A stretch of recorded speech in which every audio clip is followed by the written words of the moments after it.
introduce yourselves and.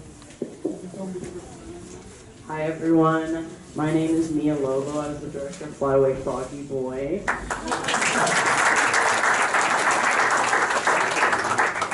Hi everyone, my name is Testa. I was the voice of McFly, and I am on the story team, and I'm the Foley artist for FROGGY Boy. Hi, Miranda. I'm the production manager and layout lead on FROGGY Boy.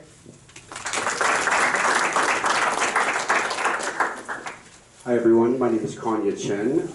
I am the director and voice of When I'm With You.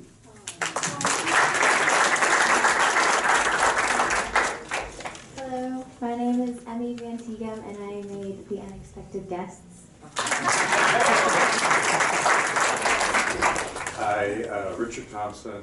I created Modern Times, the machine.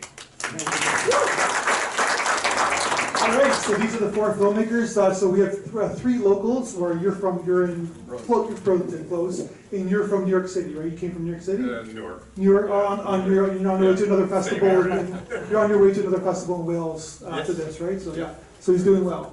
So any guys, any initial questions for all or any of the filmmakers? Anybody just raise your hand and we'll get to you. If you have any questions about any of the films, the filmmakers? Yes, go ahead, sir. Flyway, Froggy, are you guys still Seneca students, or have you graduated, or? We graduated by now. This was our final year thesis film, so we made it over the course of our final year, which I believe was 8 long months. But we're graduated now, living the dream, you know? Any questions? Any questions about all the filmmakers? Yes, go ahead. For the New York Times animation, what was the VFX process, I guess? Like, what software were you using? I was using Autodesk Maya for animation, but I also used 3D Painter, Adobe 3D Painter for texturing. Yeah. Yeah, so that's it. Yeah. Thanks. Okay, go ahead. Yeah, so for Froggy Boy, right? This sort of genre of noir is not really done very much anymore, and I'm curious what sort of noir or neo-noir films inspired you during the process of making the film? Well, honestly, the biggest inspiration I saw was Sin City. I just thought it was really stupid and funny. And there's the thing about noir is it's jam-packed with drama, but the way they all talk is so dramatic, and I was laughing the whole time. And I was like, I thought that'd be kind of a fun idea to play with, and with this idea, noir fit right in with the overall concept, but then the idea of pushing the violence aspect and the darkness, but putting it over top with just ridiculous comedy because of how serious everything is, worked out really well. And we had a couple inspirations like Batman and just other sort of vigilante, dark movies to go on with it. Captured it perfectly. Yeah, go ahead, back there. Yeah. For the unexpected guest, what inspired you? It's actually kind of a funny story because when I first moved to Toronto, I am not from here, so I wasn't aware of all the areas, and that was a lot like my first year here. What area? It was Sherbourne and Dundas.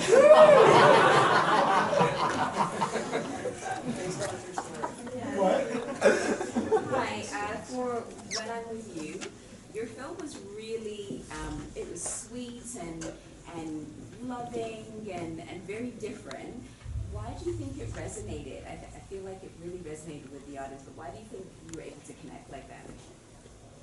I mean, it's a story, it's a personal story, and so I think anytime a story is personal, you're touching on real feelings, and I'm sure that people are able to connect in some ways with real stories. But You know, for me, it's my story of my grandfather and how, even though he never met my daughter, the impact that he made on me directly connected with my daughter. I do the same silly things he used to do with me with my daughter, and it just goes to show how powerful generations are even when they don't physically meet.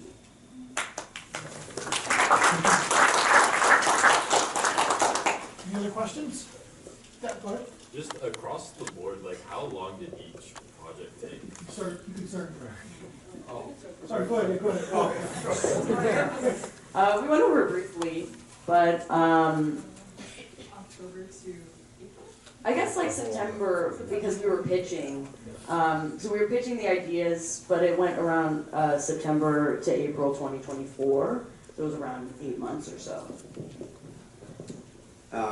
This is the first animated short I've ever produced, and so it started and stopped so many times, so it actually took about 3 years before it was actually completed, and it was a great learning process for me.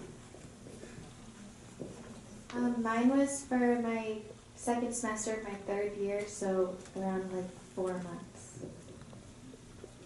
So mine was created to teach my students how to make something come alive in animation. And so it was sort of done in conjunction with creating sort of demos and tutorials for them. So it probably took about a month. Sorry, just you want to ask that, where do you teach? I teach it in JIT, the New Jersey Institute of Technology in Newark, in New Jersey. I teach animation students. I teach digital design. I'm the coordinator of the program there. And I love teaching animation, particularly. So like, I was talking about in the beginning about how animation's changing with AI. Where do you see, like in a kind of broad question, where do you see the future of animation? Ooh, it's a great question. I mean, I guess the thing is, the piece I'm working on right now, just to give you an idea, is using AI-driven motion capture as a tool. So what's wonderful about that is that it's giving you a tool. It's almost like a democratization, because otherwise you would, to be able to do motion capture, you would have to, rent out a studio, and people don't have the budgets. Individual artists don't have the budgets for that.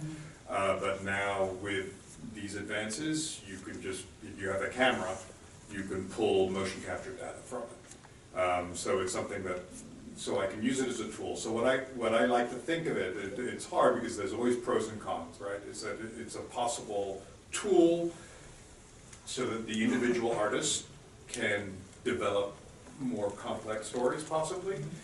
What I would say, the caveat on that is that I would say that it allows us to bring the humanity to the story, and I think that we need to focus on that as much as possible. So in terms of the story, the empathy that everyone felt in the room, that is what's going to be important. The story is going to be vital as designers. Yeah. So the moral of the story, no matter the technology, it's always about the story. Always, I hope. Any other questions? Yeah, go ahead, sir. I know we heard what software you use, but to the other filmmakers, I was just wondering what software you use, and also like not just software, but techniques, hand drawing, 3D. What did you mix in there? I mainly just use Toon Boom Harmony and like hand-drawn animation. I'm not the animator, so I didn't use it. In terms of the software, I believe she used Toon Boom as well. We all did a lot of different things on it, so we could all kind of dive into each things we did. But Flyaway was 2D rigging that we did on Toon Boom Harmony. Storyboarded on Storyboard Pro, and the compositing was also done on Harmony, which I don't recommend. If you have the choice, don't do that. It takes a long time to export. I mixed on Pro Tools, so that's about it. Yeah, we also, besides rigging, rigging is basically like puppetry, but in 2D animation. But I was also on the effects team, so that was all hand-drawn stuff. All the blood and gore stuff was hand-drawn. Some of it by really. I love animating blood and gore. Anyway. And all of the backgrounds were drawn on like Photoshop, of stuff like Procreate, Clip Studio, basically whatever we had lying around. So. Any other questions? Yeah, go ahead, sir. What would be used in Fox? I know you're not here, but what would have been used in creating the Fox film? The Fox film, second to last one. Motion capture. Yeah. I mean, not motion capture, stop motion Yeah, stop animation. motion. As far as soccer, Yeah. it was probably something called Dragon Frame. That's what most stop motion stuff these days. But what do you use? Like, So they create the characters, and then they basically film them, and then they stop it, and then they film them, and they kind of move it. So it's like a kind of those are miniatures. like puppets? Yeah, kind of like miniatures. Frame by Yeah, frame. Frame by frame. It takes So that. how long would it take? That's that. It would have taken. Well, there's probably like you saw the credits. There's a lot of people working on it, but it took a long time. It took like a year to make the film. So, any other questions? Yes, go ahead. What did you counter? Did you any? Sorry. Did you guys encounter any delays when making the films? Unless any delays. The whole idea for the film was Kyle's idea. While you were like sick with COVID or something, you were like, wouldn't it be cool to do a film about a fly that gets revenge on frogs? And I was like, alright, that's a cool idea. And then we pitched it, and then people decided to hop on. So one major delay we got was writing the script for it. A lot of the other films in our year had stories fleshed out generally. Ours took a while, so we didn't have it totally locked till I think January, which is usually pretty disastrous. So it's kind of amazing that the film turned out like pretty decent. That was a huge delay for us.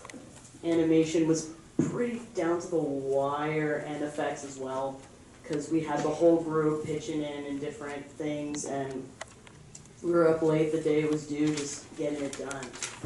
But that's what comes with making a film alongside school and classes.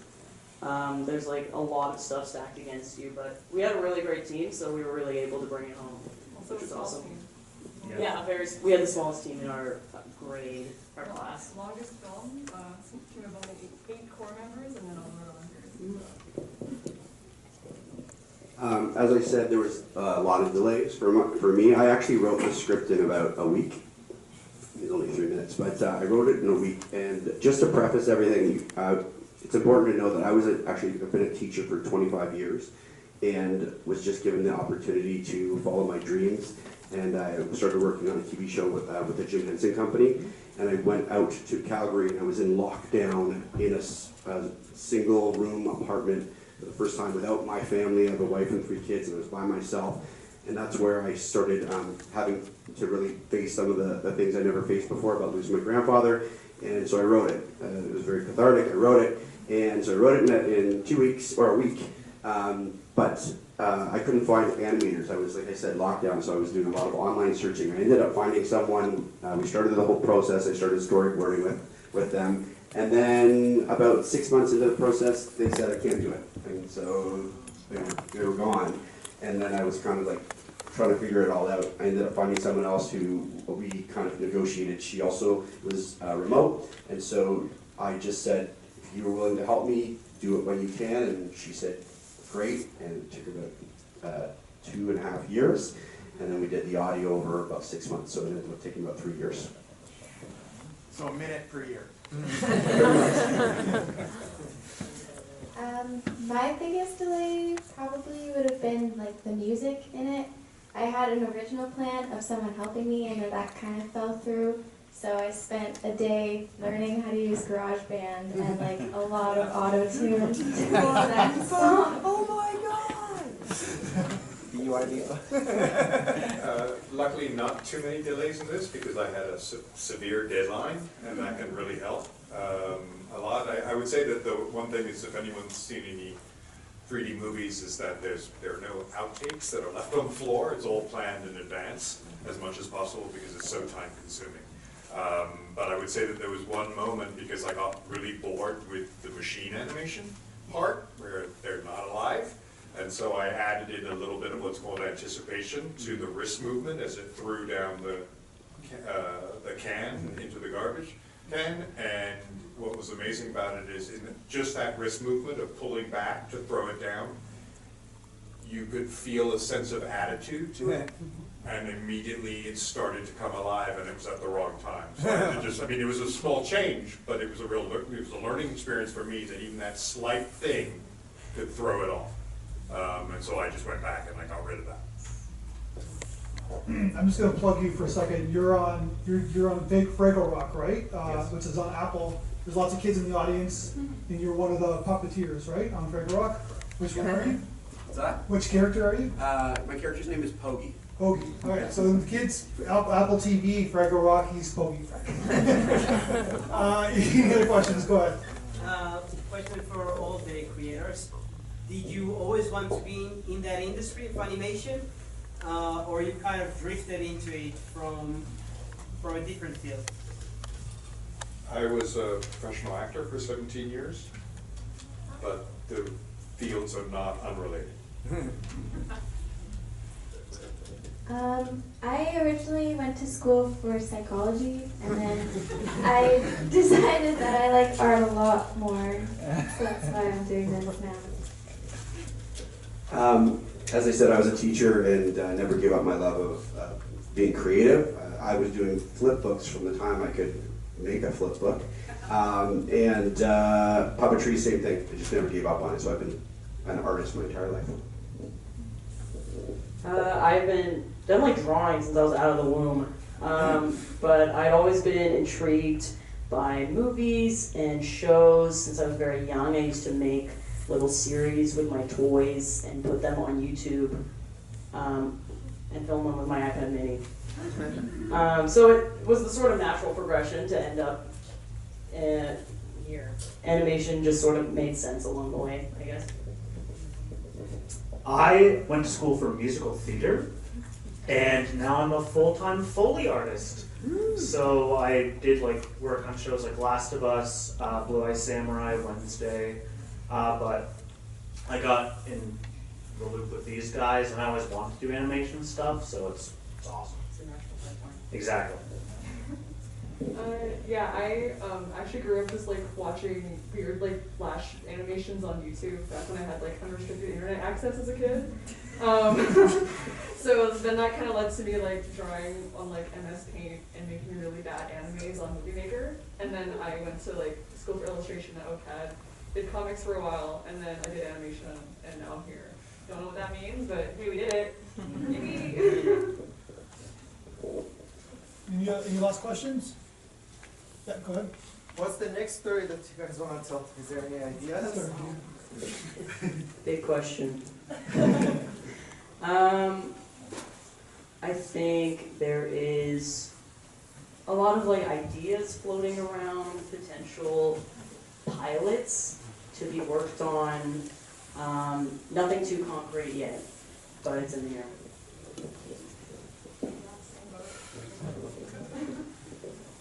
I'm also a writer for film and television, and so I've just have been writing a personal comedy called Black Enough about my experiences teaching. I'm currently working on my thesis animation, and it's about a cat that hates his boss.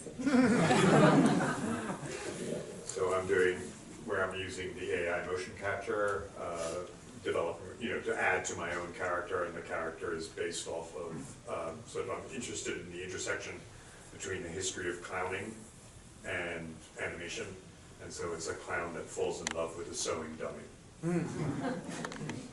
All right, I think that we're going to wrap this up. I think we're going to wrap this up. I appreciate all the filmmakers and their conversations.